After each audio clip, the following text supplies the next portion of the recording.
Note RBI के आदेशानुसार अब बंद हो गया। कुछ समय दिया गया है कि जिनके पास 2000 के नोट हैं वो बैंक में जाके उनको जमा कराएं, बदलवाएं और सितंबर के बाद ये 2000 के नोट सर्कुलेशन में नहीं रहेंगे। ये आदेश आरबीआई से कराया गया क्योंकि आरबीआई का ही अधिकार है, जो मॉनेटरी पॉलिसी होती है उसका निर्णय केवल आरबीआई करता है। जो फिस्कल पॉलिसी है उसका निर्णय वित्त मंत्रालय भारत सरकार करती है।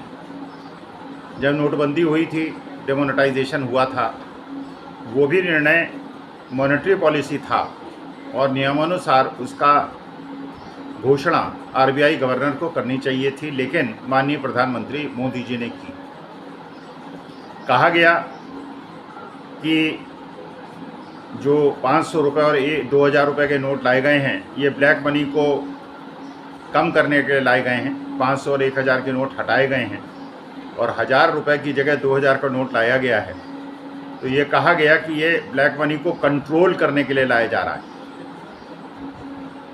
जितने लोगों को थोड़ा भी अर्थशास्त्र का ज्ञान था, जितने लोगों को थोड़ा भी आर्थिक व्यवस्था का ज्ञान था, सबके दिमाग में कौतूहल जरूर उठ रहा था और ये प्रश्न चिन्ह उठ रहा था कि 1000 रुपये का नोट बंद करके 2000 रुपये के नोट लाने से ब्लैक मनी कैसे कंट्रोल होगा। लोग लाइन में लगे, गरीब लोग लाइन में लगे, अमीरों को कोई नुकसान परेशानी नहीं हुई। उन्होंने अपने गरीब लोगों को कुछ कमीशन दिया और लाइनों में खड़ा कर दिया। अपने पैसे जो ब्लैक मनी था उसको वाइट में कन्वर्ट कर लिया। कितना ब्लैक मनी पकड़ा गया पता नहीं। जो टोटल 17-18 लाख करोड़ का नोट सर्कुलेशन में थे उस समय जब नोटबंदी हुई थी, आज के तारीख में वो करीब 28-29 लाख करोड़ हैं।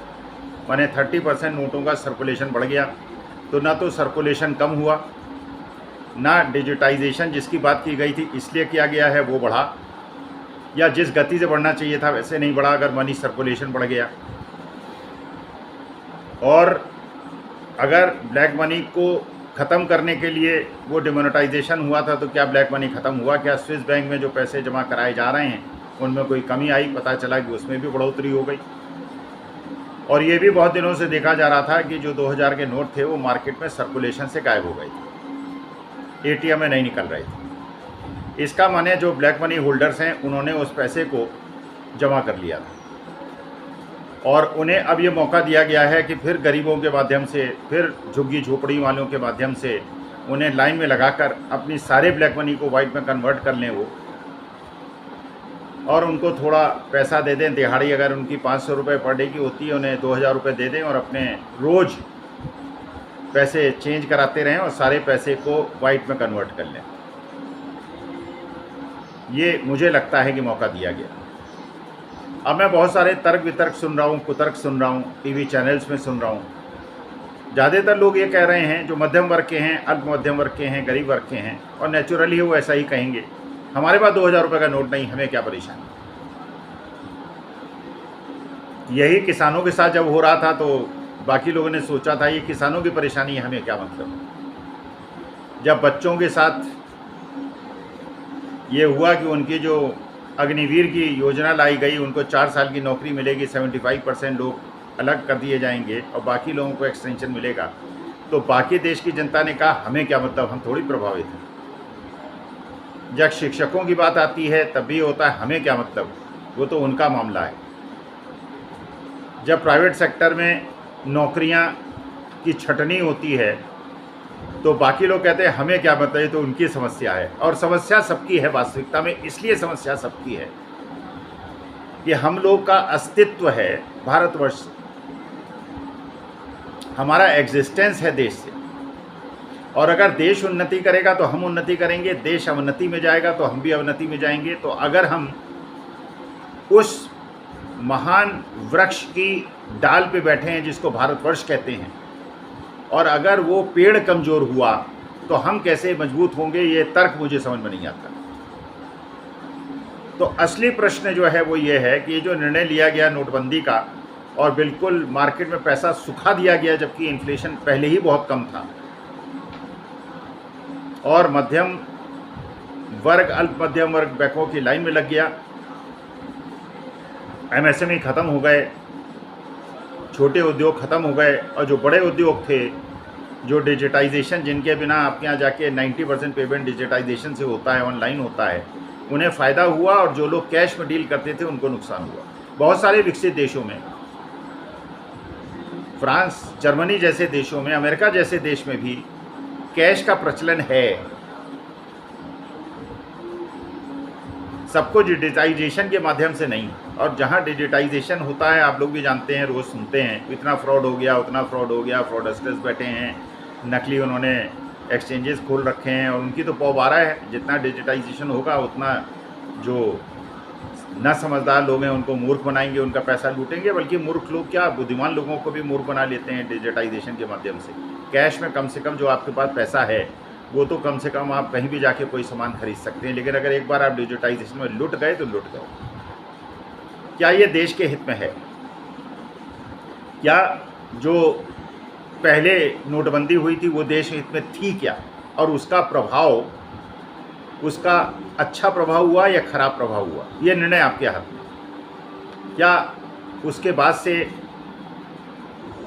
देश की विकास दर गिरी, जीडीपी गिरी, जबकि जीएसटी आने के बाद आशा की जा रही थी कि हमारे देश की जीएसटी 2% बढ़ेगी, वो गिर गई और लगातार गिर रही।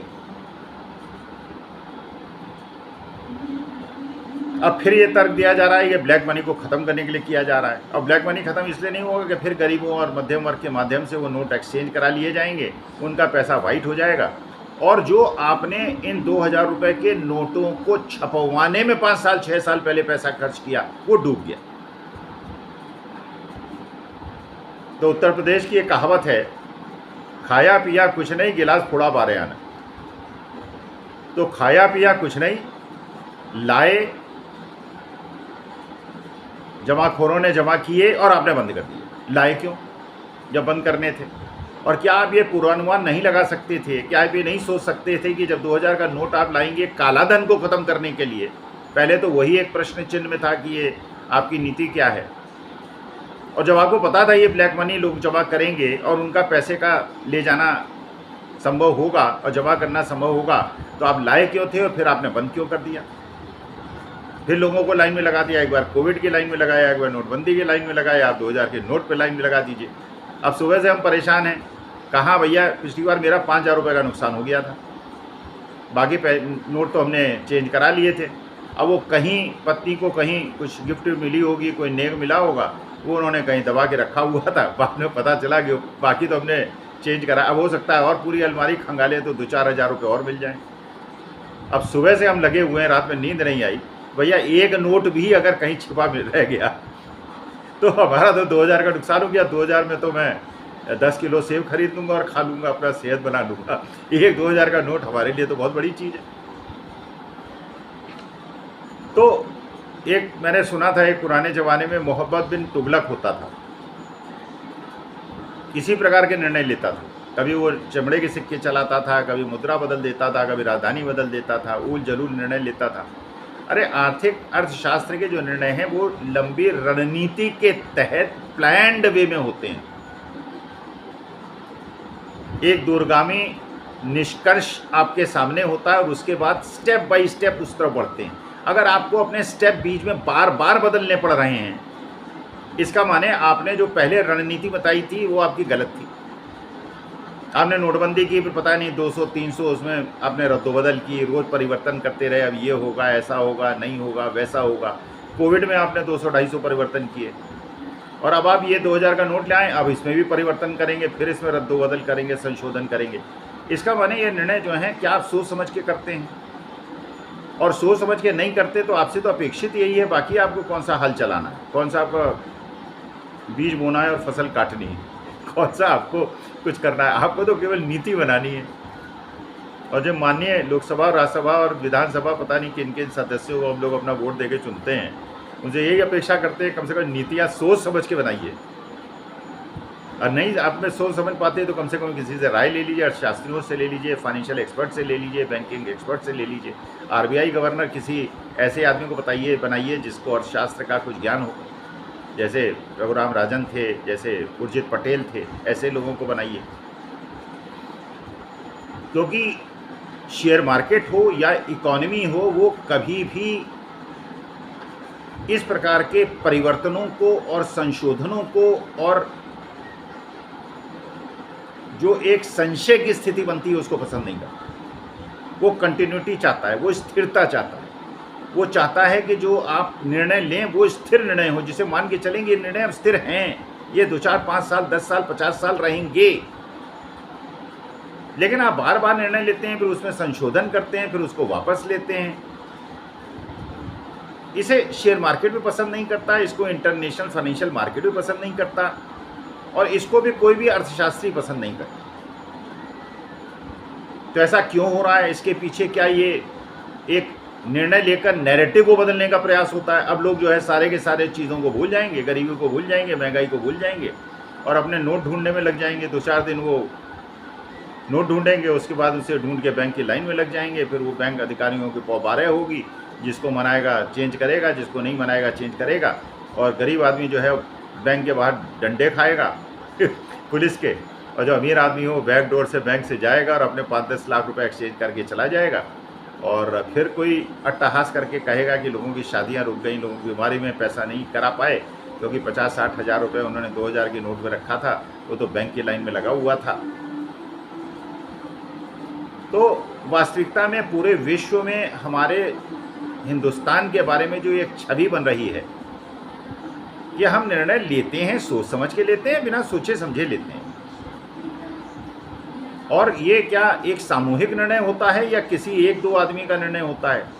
नोटबंदी में क्या मंत्रिमंडल का बैठक हुई थी, मंत्रिमंडल का निर्णय हुआ था, आरबीआई से कोई राय ली गई थी, या पहले ली गई थी, या उनसे मंत्रणा ली गई थी, या उनको बताया गया था 2 घंटे बाद मैं करने वाला हूं, तो अपना निर्णय मुझे दे दो कि ये करना अच्छा है? और क्या मॉनेटरी पॉलिसी का निर्णय जो है वो आरबीआई का प्रेरोगेटिव है, प्रधानमंत्री का, वित्त मंत्रालय का नहीं है? तो मेरा ये केवल मानना है कि जो कर्णधार हैं देश के, जो देश की सत्ता को चला रहे हैं, उनके हाथ में बहुत बड़ा उत्तरदायित्व है। क्योंकि एक बार आपको याद होगा, पता होगा, डॉक्टर राजेंद्र प्रसाद अपने किसी एग्ज़ाम में बैठे थे और 2.5 घंटे का एग्ज़ाम था और ऐसे लिखना था, वो अपना खाली बैठे हुए थे, 1.5 घंटे तक कुछ किया नहीं उन्होंने। तो जो परीक्षक था वो आया, कहने लगा भाई राजेंद्र जी बेटा क्यों कुछ लिख क्यों नहीं रहे हो? वो जगह साहब अभी सोच रहा हूँ। तो 1.5 घंटे उन्होंने सोचा, पूरा खाका बनाया, और लास्ट 1 घंटे में जो उन्होंने लिखा, तो जब वो कॉपी जांचने के लिए शिक्षक के पास गया तो शिक्षक ने कहा यार ये कौन है बच्चा, इतना अच्छा इसने लिखा, इतना अच्छा। क्योंकि जब आप अच्छा सोचेंगे, प्लान करेंगे, तो जो प्लान बनेगा वो एग्जीक्यूट हो पाएगा। अब आप प्लान ही नहीं करेंगे, बिना सोचे समझे निर्णय ले लेंगे और बाद में फिर वो हाथ पैर आपके फूल जाएंगे, फिर आप उसको परिवर्तित कर देंगे, फिर लोग उसको मास्टर स्ट्रोक कहेंगे। तो या तो नोट लाना मास्टर स्ट्रोक था, या नोट को वापस लेना मास्टर स्ट्रोक था। अब इसमें भी गोदी मीडिया अपना शुरू कर देगा बहस कि इसके फ़ायदे हैं, इसमें माइक्रो चिप लगा है, तो फलाना चिप लगा है। और मुझे तो ये लग रहा है कि 10,000 20,000 का नोट 2,000 का बंद करके न चालू कर दें, चमड़े का सिक्का न चला दें। मैं मजाक नहीं कर रहा हूँ, बड़ा महत्वपूर्ण विषय है, बहुत गंभीर विषय है, देश की अर्थव्यवस्था का विषय है, देश के फिर उन लोगों का विषय है जिनके पास थोड़े थोड़े पैसे भी 2-2 हज़ार के नोट को हो सकता है कि हों। अमीरों के पास है, उनको तो कोई परेशानी नहीं होगी, वो लाइन में भी नहीं लगेंगे। आप फोटो खींच के देख लीजिएगा, कोई करोड़पति अरबपति लाइन में लगा हुआ बैंकों में नहीं दिखेगा, गरीब आदमी और मध्यम वर्ग ही दिखेगा, जो पहले भी मरा, पहले भी परेशान हुआ। एक तो वैसे ही उसकी आमदनी कम हो गई है, नौकरियां छूट रही हैं, मंदी आ रही है, और एक मंदी के लिए और एक कारण पैदा कर दिया गया है कि जो 7 साल पहले 6 साल पहले निर्णय लिया गया था उसको अनायास बदल दिया गया है। अस्थिरता, संशय की स्थिति फिर पैदा कर दी गई है। तो हम लोगों का जो अस्तित्व है, हमें ये नहीं सोचना है कि मुझे क्या फ़ायदा होगा, मुझे क्या नुकसान, मेरे को क्या अंतर पड़ता है। अरे यार मेरे को अंतर नहीं पड़ता, लेकिन अगर देश को अंतर पड़ता है, देश की अर्थव्यवस्था को अंतर पड़ता है,